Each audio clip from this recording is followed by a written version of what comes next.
Warahmatullahi wabarakatuh. Untuk pertemuan hari ini kita akan membahas piutang wesel. Jadi untuk chapter piutang kita langsung ke piutang wesel saja. Jadi untuk piutang dagang saya rasa sudah dibahas di pengantar akuntansi 2. Nah maka dari itu untuk akuntansi keuangan menengah 1 atau intermediate accounting kita langsung ke piutang wesel saja. Oke, kalau kita lihat definisi, di sini piutang dagang itu isinya adalah janji tertulis. Jadi, orang yang membuat wesel ini adalah orang yang berjanji untuk melunasi utangnya, bisa berupa uang atau bisa juga berupa aset lain kepada si penerima wesel. Gitu. Kemudian pada saat tertentu, jadi sudah ada tanggal jatuh temponya. Jadi orang yang menulis wesel ini berjanji untuk membayar sejumlah uang atau aset lain. Kemudian waktunya bayar kapan, kemudian disertai dengan bunganya juga, biasanya seperti itu. Kemudian untuk pembuat wesel, si pembuat yang menulis wesel ini akan mengakui sebagai utang wesel, dan untuk orang yang menerima wesel, kita akui sebagai piutang wesel. Seperti itu. Nah, pelunasannya ini harusnya sesuai dengan tanggal jatuh tempo yang sudah dituliskan di selembar surat wesel. Seperti itu. Nah, kemudian ada beberapa alasan kenapa sih piutang wesel lebih disukai. Yang pertama, lebih mudah dikumpulkan, jadi pengumpulannya ini jauh lebih mudah karena dibandingkan dengan piutang dagang biasa, sudah ada janjinya di situ. Maka secara hukum, kalau kita lihat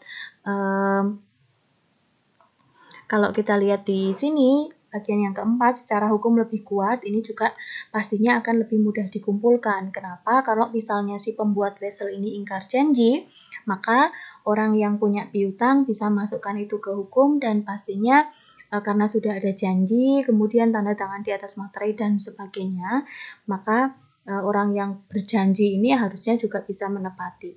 Seperti itu. Kemudian lebih mudah dikonversi dengan mendiskontokan pada pihak bank atau lembaga lain. Lembaga lain ini contohnya Pegadaian.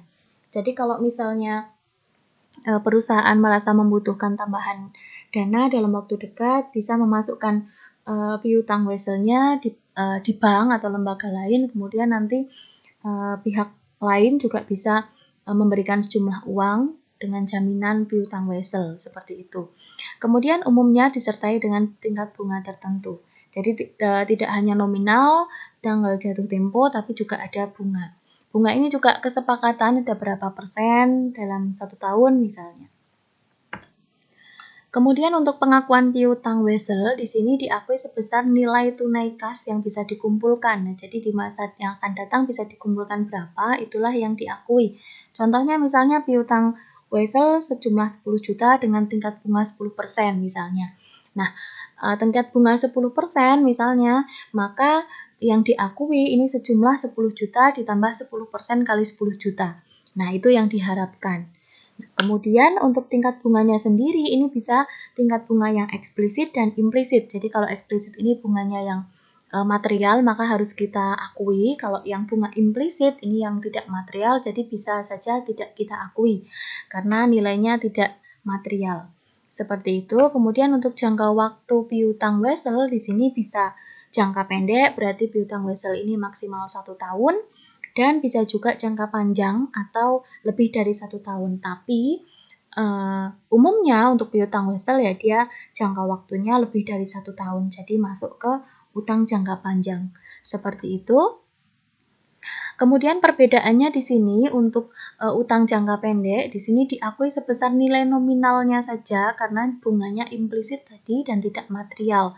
Misalnya aja 10 juta, kemudian tingkat bunganya 10% dalam waktu 1 tahun. Nah, itu kalau bagi perusahaan besar nilainya tidak material, maka tidak perlu dibuat, bunganya tidak perlu dijurnal. Jadi yang kita jurnal hanya nilai nominalnya aja.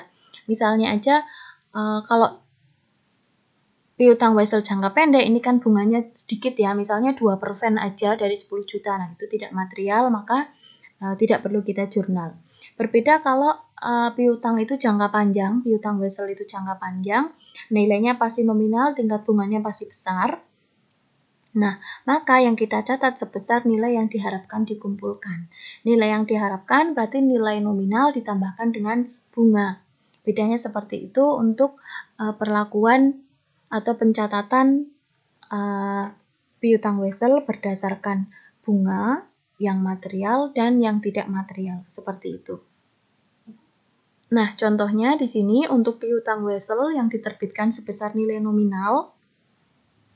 Di sini pada tanggal 1 Oktober 2020, PT Samanta meminjam uang sebesar 100 juta kepada PT Sinta.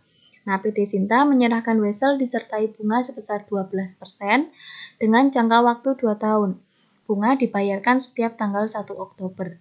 Nah, yang harus dikerjakan di sini untuk menghitung nilai wesel, kemudian menjurnalnya. Kita lihat untuk penyelesaiannya. Nah, ini nilai sekarang kita didapat di sini. Nilai nominalnya 100 juta, nilai nominal pinjamannya. Kemudian nilai sekarang atas pokok wesel di sini 100 juta dikalikan present value-nya. Di sini present value untuk N ini berarti jangka waktu tadi sesuai dengan yang di soal 2 tahun. Dan I tingkat bunganya per tahun adalah 12%. Jadi kalian bisa menghitungnya atau mencari di tabel present value, bisa di-download atau di internet itu banyak. Jadi bisa kalian lihat aja, benar nggak kalau misalnya jangka waktu 2 tahun, kemudian I-nya 12%. Nah, kalau kita lihat di tabel present value-nya, kita lihat di sini sudah saya lampirkan untuk tabel. Nah, ini tabel present value. Jadi cara membacanya, ini adalah tingkat bunganya yang di sini. Tingkat bunga di sini tadi 12%, jadi ini ya, 12%. Kemudian ini N-nya, N ini adalah jangka waktu pelunasannya. Tadi jangka waktu pelunasan ini 2 tahun, jadi di sini 2. Kemudian tingkat bunganya adalah 12%. Di sini 0,7972, seperti itu. Nah, kita masukkan di perhitungan tadi. 0,7972 ini bisa dibulatkan atau kadang-kadang berbeda-beda ya kalau di tabel present value di buku satu dengan di buku yang lain juga biasanya beda, atau di internet juga pembulatannya bukan biasanya hanya 2 angka di belakang aja. Kalau tadi di tabel yang saya dapat dari internet di sini 7972. Nah, kalau di buku di sini 5 angka di belakang koma, jadi 79719. Jadi agak sedikit berbeda, tapi nggak apa-apa karena tidak material juga. Kemudian dikalikan dengan nilai nominalnya 100 juta, didapat 79.719.000 gitu. Nah, kemudian ditambahkan dengan present value bunganya. Di sini nilai sekarang dari bunga, di sini 12%, 12% kalikan 100 juta. Bunganya berarti 12 juta. Dikalikan present value bunga, kita lihat present value bunga juga sudah saya lampirkan. Nah, ini di sini bunganya kita lihat 12%, di sini 12% dengan jangka waktu 2 tahun 1,8928 seperti itu.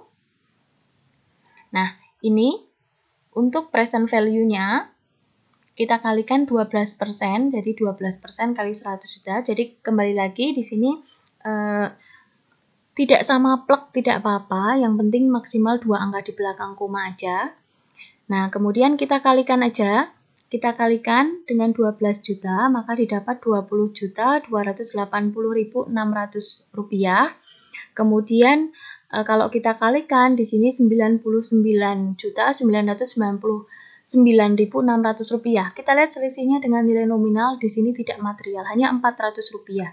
Jadi bunganya ini adalah bunga implisit dan tidak material, maka tidak perlu kita jurnal karena hanya 400 rupiah selisihnya. Kemudian untuk penjurnalannya di sini tanggal 1 Oktober ketika PT Samanta ini meminjamkan uang ya, jadi kita jurnal piutang wesel 100 juta sebesar nilai nominal. Kemudian kasnya di sini juga 100 juta untuk mencatat penerbitan piutang wesel tanggal 1 Oktober 2020. Nah, untuk penyesuaiannya 31 Desember 2020 di sini kita akui sebagai piutang bunga sebesar 3 juta. 3 juta di sini didapat dari 100 juta atau nilai nominalnya dikalikan 12%. 12% ini adalah tingkat bunganya ya. Kemudian dikalikan 3/12. 3/12 ini didapat dari tanggal 1 Oktober sampai tanggal 31 Desember, berarti 3 bulan. Oktober, November, Desember, 3 bulan. Jadi 3/12 penyesuaiannya. 3/12, kemudian kalikan 100 juta, kalikan lagi 12%. Didapat 3 juta rupiah untuk mencatat penyesuaian tanggal 31 Desember. Karena 31 Desember kan kita tutup buku. Seperti itu. Nah, untuk pembayarannya setiap tanggal 1 Oktober, maka 1 Oktober 2021 kita mencatat kas 12 juta. 12 juta ini berarti 12% kali 100 juta. Kemudian pendapatan bunga kita akui sebagai pendapatan, ini sudah 9 juta ya, 9 juta. Kemudian tadi piutang bunganya kita kreditkan, ini piutang bunga, jadi kita nolkan, jadi kita kreditkan di sini 3 juta dan ini 9 juta, tinggal selisihnya aja. 12 juta dikurangi dengan 3 juta. Seperti itu. Kemudian bikin penyesuaian lagi untuk tanggal 31 Desember 2021 karena peminjaman ini tahun 2020, 2 tahun kemudian, berarti sampai dengan 2 tahun ya. Kemudian kita akui sebagai piutang wesel sama 3 juta, sama perhitungannya seperti yang ini, cuma tahunnya aja 31 Desember 2021. Kemudian pembayarannya 1 Oktober 2022, ini pelunasannya. Kita akui kas 12 juta untuk pencatatan piutang bunganya. Kemudian jurnal satu lagi untuk pelunasannya karena jangka waktu 2 tahun ya, jadi habis tanggal 1 Oktober 2022. Jadi kita akui kas sebesar 100 juta nilai nominalnya dan piutang wesel kita kreditkan sebesar 100 juta. Begitu untuk penjurnalan selama 2 tahun. Gitu. Jadi untuk tanggal 1 Oktober 2022 pelunasan kita bikin 2 jurnal. Seperti itu. Jadi sekali lagi untuk perhitungan ini present value-nya, untuk perhitungan present value kalian bisa lihat dari buku atau dari internet. Seperti itu. Kemudian kita lanjutkan. Nah, ini tadi jawaban juga sudah saya tulis. Seperti itu. Oke, jadi jawaban juga sudah ada di slide. Jadi bisa kalian nanti dihitung ulang apakah sudah sesuai. Kemudian nanti untuk present value-nya juga sama seperti itu. Nah, kemudian di sini untuk yang selanjutnya di sini kalau misalnya piutang wesel ini diterbitkan tidak sebesar nilai nominalnya. Kalau tadi diterbitkan sebesar nilai nominal karena nilainya tidak material, cuma Rp400, jadi nggak perlu di jurnal. Seperti itu. Nah, ini berbeda kalau misalnya piutang weselnya ini diterbitkan tidak sebesar nilai nominal. Di sini ada contohnya PT Atar menerima wesel tertanggal 1 Oktober 2018 dengan nilai nominal 100 juta, kemudian jangka waktunya 2 tahun dengan tingkat bunga 20%. Kemudian wesel diterima atas pinjaman dana dan bunga diterima setiap tanggal 1 Oktober. Nah, tingkat bunga efektif untuk wesel yang sama di sini adalah 15%. Atau bunga pasarnya di sini adalah 15%. Yang diminta di sini perhitungan untuk nilai sekarang wesel, kemudian jurnal penerbitan wesel, kemudian yang ketiga daftar amortisasi diskonto untuk piutang wesel, dan yang keempat adalah jurnal sampai dengan jangka waktu piutang weselnya. Oke, kita lihat di sini. Untuk perhitungannya nilai nominalnya 100 juta, kemudian untuk present value-nya tadi caranya sama. Kemudian ini kita pakainya tidak 12%, kalau tadi pakainya 12%, maka kita untuk yang present value ini pakainya adalah bunga efektifnya atau bunga pasarnya 15%. Jadi totalnya di sini kalau kita kalikan dengan nilai nominalnya, di sini present value-nya 0,75614. Kemudian di sini hasil perkaliannya 75.614.000. Sama seperti nilai bunga present value-nya, di sini kita pakainya yang bunga 15%. Jadi 12 juta atau 12% kalikan 100 juta, kemudian dikalikan present value bunganya pakainya yang N2 dan I-nya 15%. Dan di sini kalau kita jumlahkan, jumlah Rp95.122.520. Ada selisih sebesar Rp4.877.480. Nah, kalau ini kan nilainya material ya, berbeda dengan yang tadi. Untuk yang soal ilustrasi 1 itu kan cuma Rp400, jadi tidak perlu di jurnal. Nah, kalau ini karena 4 juta, hampir 5 juta, maka kita jurnal karena nilainya material. Kita lihat untuk penjurnalannya, jurnal penerbitannya di sini tanggal 1 Oktober 2018, piutang Wesel 100 juta, kemudian kasnya ini sesuai yang kita bayarkan 95.122.520 dari perhitungan ini ya. Ini.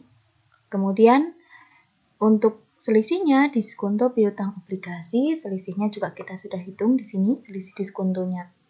Rp4.877.480. Seperti itu untuk penerbitannya.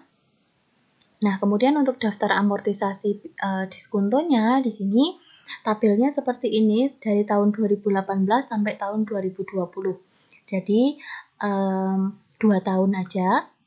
Kemudian untuk pendapatan bunganya ini 12%, bunga efektifnya 15%, amortisasi diskonto dan saldo diskontonya.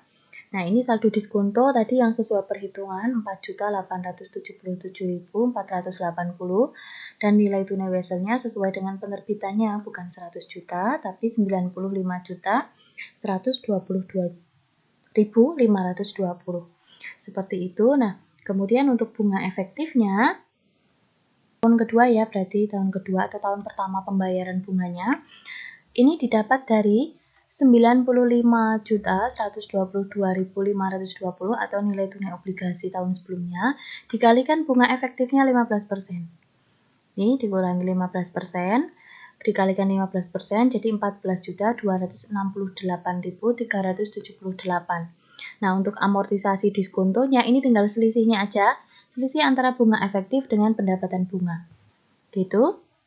Di sini selisihnya antara bunga efektif dengan pendapatan bunga Rp2.268.378. Nah, untuk saldo diskontonya tinggal dikurangkan aja saldo diskonto tahun sebelumnya dikurangi dengan amortisasi diskonto.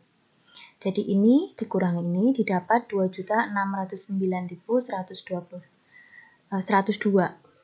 Gitu. Kemudian untuk nilai tunai weselnya tinggal ditambahkan aja untuk 95.122.520 ditambahkan dengan amortisasi diskonto. Itu amortisasi diskonto berarti yang ini. Jadi ini ditambahkan amortisasi diskonto didapat Rp90.790.898. Nah, untuk tahun terakhir 1 Oktober 2020 atau pelunasan 2 tahun kemudian, di sini pendapatan bunganya sama 12 juta. Nah, karena di sini nilai tunai weselnya harus 100 juta, maka yang harus disesuaikan ini saldo diskontonya pasti habis. Nah, ini yang tinggal disesuaikan aja. Berarti ini dimasukkan semua saldo diskontonya, masukkan semua ke amortisasi. Kemudian untuk bunga efektifnya ini 14 juta tinggal dikurangkan aja. Ini ditambah ini. Jadi 12 juta ditambah dengan 2.609.102 ini didapat 14 juta sekian. Nah, maka yang harus disesuaikan ini nilai tunai weselnya ini harus 100 juta sesuai dengan nilai penerbitannya. Seperti itu untuk tabelnya. Untuk jurnal pembayaran bunganya di sini tanggal 31 Desember 2018 kita akui piutang bunga sebesar 3 juta tadi 3/12. Untuk pembayaran bunganya di sini tanggal 31 Desember 2018 di sini kita akui piutang dagang sebesar 3 juta. 3 juta ini berarti dari 3/12 atau dari bulan Oktober sampai Desember. 1 Oktober sampai 31 Desember berarti 3 bulan. 3/12 kalikan 12% kali 12% ini bunganya kalikan 100 juta. Didapat 3 juta. Kemudian diskonto piutang wesel kita lihat di sini nilai ini didapat dari Didapat dari diskontonya ya. Diskontonya ini. Jadi diskonto tahun pertama pembayaran bunga di sini sama dari bulan Oktober sampai Desember 3 bulan, berarti 3/12 kalikan ini. 3/12 kali 2.268.378. Itu didapat Rp567.095. Nah, pendapatan bunganya tinggal dijumlahkan aja. 3 juta ditambah diskonto piutangnya. Ini jadi nilai pendapatan bunga kita sekian untuk tahun 2018 atau tutup buku 2018. Nah, untuk pembayarannya kasnya sebesar 12 juta. Kemudian diskonto piutang obligasi tinggal selisihnya ini aja. Kalau ini tadi 3/12 berarti ini sisanya 9/12. 9/12 kalikan nilai dari tabel ini. Amortisasi diskonto tahun yang pertama. Jadi 9/12 kali ini, nilai ini. Kemudian piutang weselnya 3 juta, ini piutang wesel 3 juta. Kemudian pendapatan bunganya tinggal selisihnya aja. Pendapatan bunga berarti 12 juta ditambah ini diskonto, dikurangi dengan piutang bunganya. Seperti itu. Dan untuk tanggal 31 Desember 2019, ini jurnalnya sama seperti yang ini. Tinggal angkanya aja, piutang bunga 3 juta sama. Kemudian diskonto piutang weselnya di sini berarti 3/12 kalikan nilai yang di bawahnya ini. Amortisasi diskonto tahun yang kedua. Gitu, kemudian pendapatan bunga tinggal dijumlahkan aja antara piutang bunga dengan diskonto piutang weselnya. Gitu, kemudian untuk penjurnalan terakhir tanggal 1 Oktober 2020 atau pelunasan 2 tahun kemudian, kas 12 juta, diskonto piutang weselnya ini didapat dari 9/12 kalikan tabel ini tahun 2020. Gitu. Kemudian piutang bunganya 3 juta dan untuk pendapatan bunganya tinggal selisihnya aja kas ditambah diskonto piutang wesel, kemudian dikurangi dengan piutang weselnya 3 juta. Gitu, jadi balance antara debit dengan kreditnya. Dan satu jurnal lagi untuk pelunasan, kas kreditnya piutang wesel sejumlah nilai nominalnya 100 juta rupiah. Seperti itu. Nah, untuk slide selanjutnya di sini adalah menjual piutang wesel. Jadi piutang wesel ini juga bisa dijual, termasuk surat berharga juga ya. Di sini biasa disebut dengan faktor. Jadi pengertiannya adalah pengalihan hak penagihan piutang usaha kepada pihak tertentu. Ini biasa disebut dengan faktor. Faktor bisa berupa bank atau lembaga keuangan lain untuk memperoleh fee ya. Jadi bisa pegadaian, bisa bank, tapi pada umumnya perusahaan itu lebih menjual ke bank. Seperti itu. Nah, lembaga keuangan tersebut juga pastinya mendapatkan fee atau imbalan. Nah, ilustrasinya seperti ini dari penjualan piutang wesel dari pelanggan. Pelanggan dulu order barang dagangan, kemudian perusahaan mengirim setelah pelanggan order, kemudian perusahaan mengirimkan barangnya. Nah, kemudian faktor membayar dari pelanggan. Menerima pembayaran dari pelanggan. Jadi pelanggan ini tidak bayar langsung ke perusahaan, tapi bayarnya ke bank. Seperti itu, kemudian dari bank itu memberikan ke perusahaan. Baru setelah itu perusahaan memberikan fee kepada faktor atau kepada bank. Gitu. Nah, jadi pelanggan itu membayarkan ke bank, bayarnya ke bank, kemudian bank memberikan ke perusahaan dan perusahaan nanti memberikan fee kepada bank. Seperti itu untuk ilustrasinya. Nah, transaksinya ini bisa dua macam, bisa without recourse atau with recourse. Jadi perbedaannya nanti ketika with dengan without ada di contoh soalnya. Nah, contohnya ini misalnya yang without resource dulu atau ya antara tidak ada perjanjian tanggung jawab antara si faktor atau bank dengan perusahaan. Contohnya di sini 1 Mei 2019 PT Rafa menjual piutang dagangnya dengan nominal 20 juta kepada Bank Amerta tanpa tanggung jawab. Bank Amerta menerapkan biaya keuangan sebesar 3% dari jumlah piutang dagang dan ditahan 5%.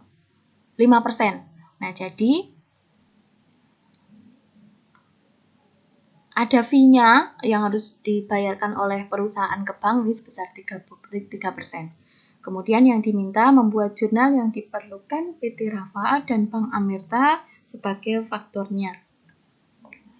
Nah, ini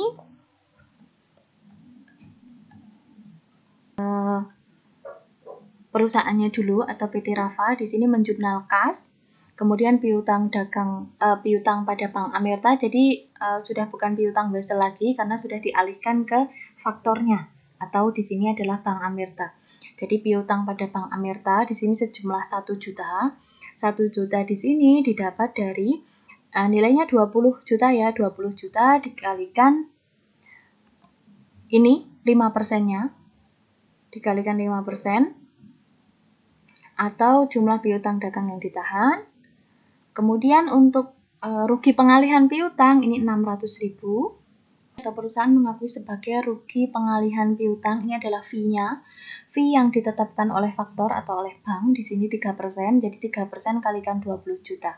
Maka nanti kas yang akan diterima itu hanya sebesar 18.400.000 karena dikurangi dengan piutang pada Bank Amerta dan rugi pengalihan ini fee-nya.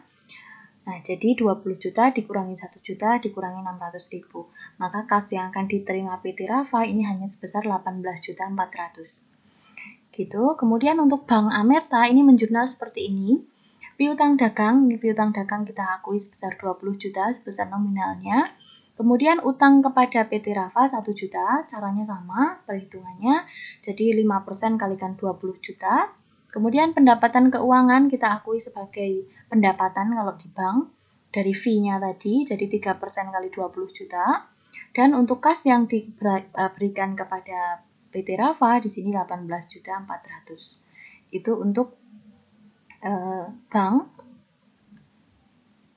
Nah, kemudian untuk ilustrasi yang with result atau dengan tanggung jawab di sini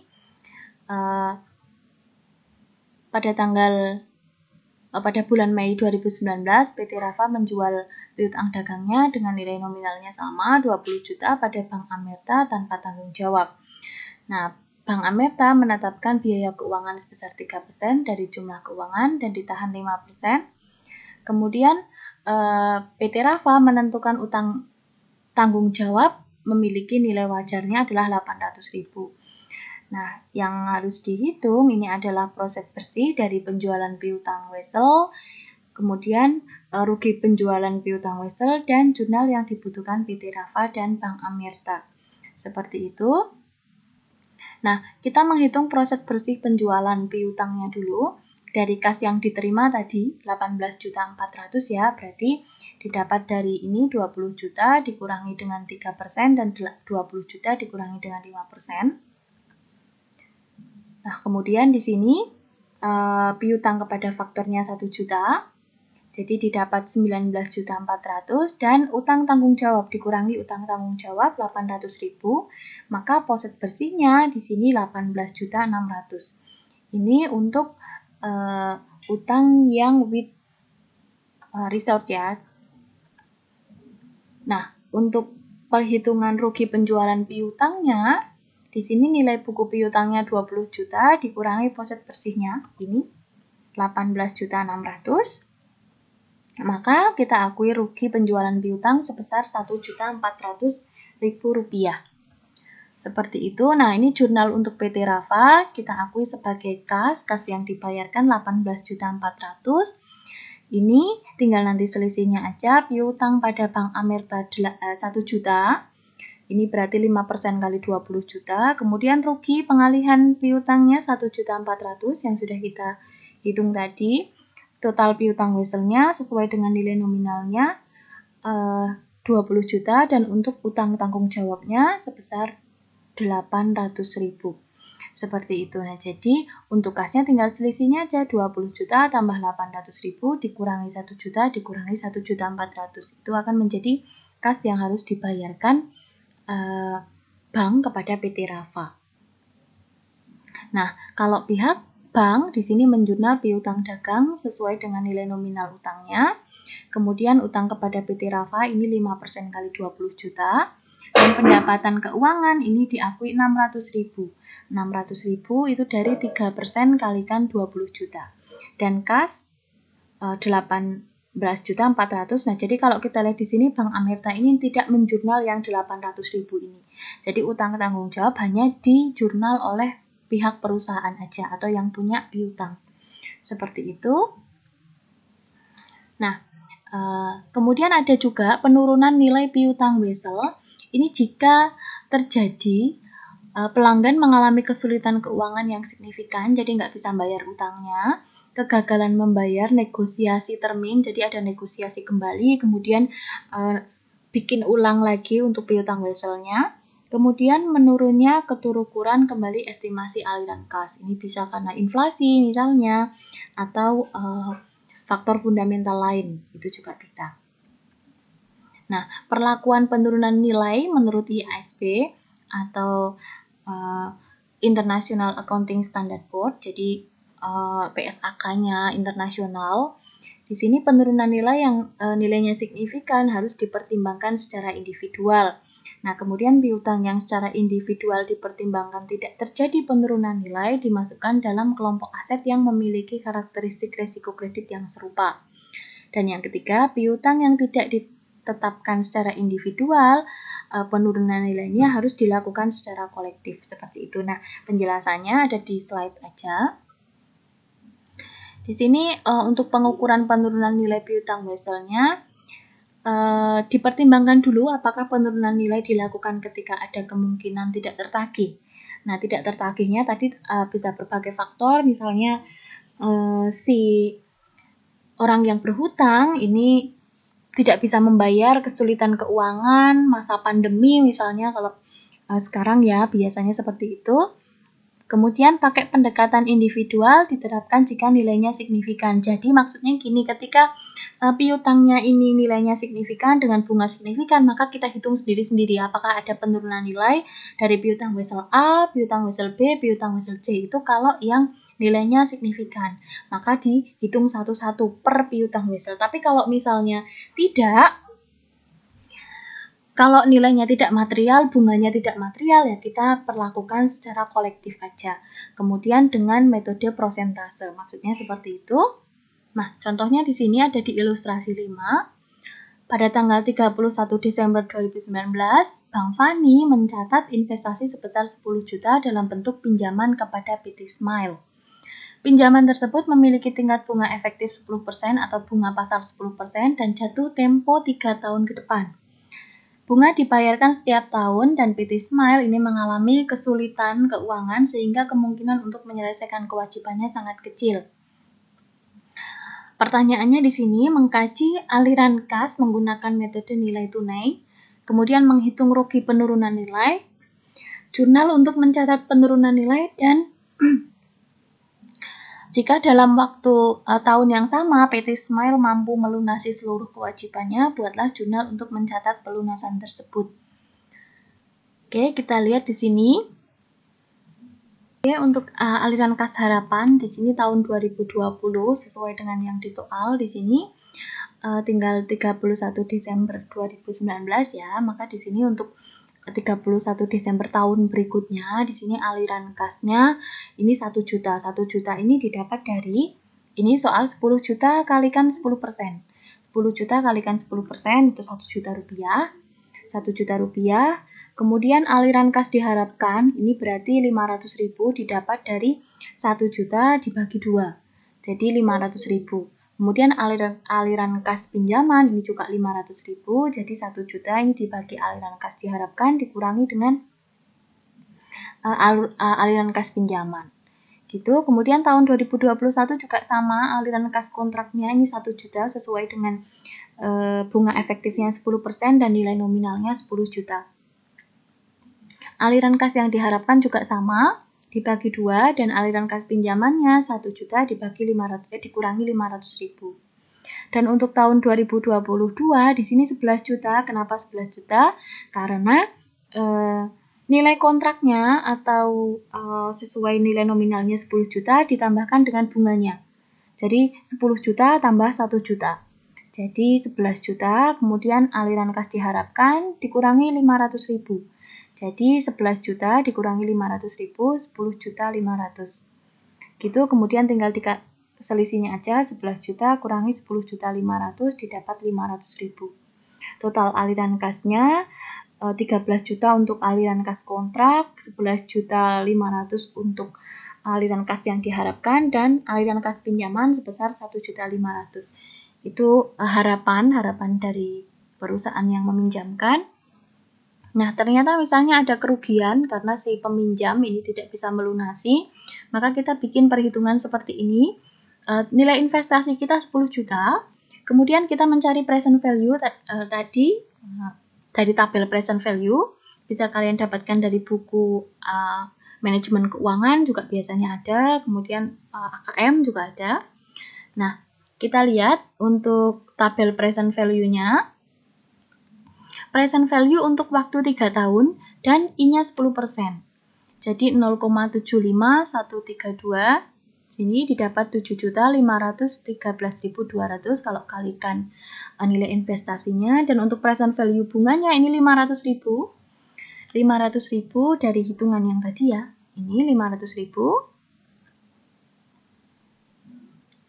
Kemudian N-nya jangka waktu pelunasan 3 tahun dan I, ini I maksudnya bukan 1 ya, I 10% atau tingkat bunganya.